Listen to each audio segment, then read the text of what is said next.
Bab 9. Keheningan yang menyembuhkan. Ada luka-luka yang tidak bisa disembuhkan oleh waktu, tidak juga oleh nasihat siapapun. Luka itu hanya bisa pulih ketika seseorang berani diam dan menatapnya dari dalam hati.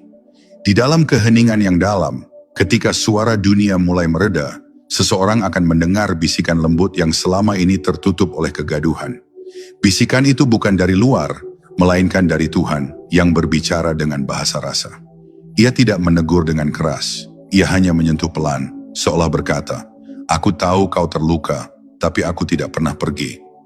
Saat hati mulai mendengar kalimat tanpa suara itu, air mata jatuh tanpa sebab, namun di dalam tangis itu ada ketenangan yang sulit dijelaskan. Keheningan yang menyembuhkan bukan berarti tidak ada suara, tapi ketiadaan pertentangan di dalam diri. Saat pikiran berhenti menolak kenyataan, saat hati berhenti menentang takdir, disitulah lahir ruang baru tempat cahaya bisa masuk.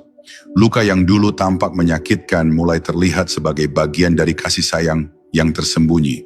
Orang yang hatinya tenang mulai memahami bahwa setiap penderitaan adalah undangan lembut untuk kembali pada Tuhan.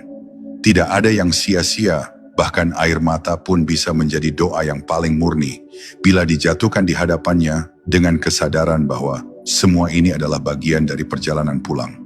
Dalam keheningan, seseorang belajar mendengarkan bukan dengan telinga, tetapi dengan jiwa.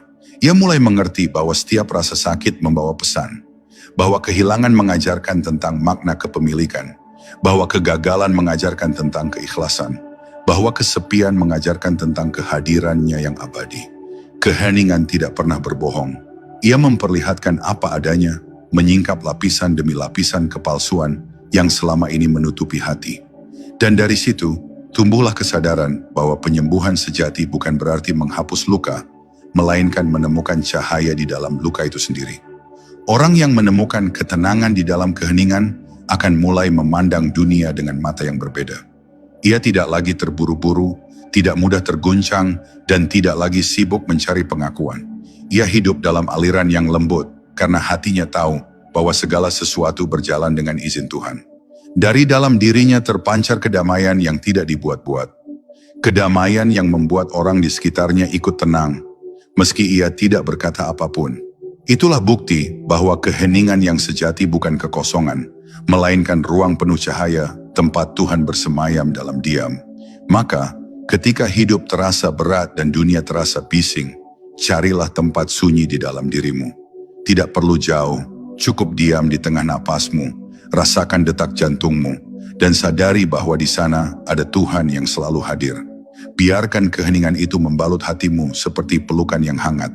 Biarkan ia menghapus keluh, mengurai gelisah, dan menenangkan yang resah.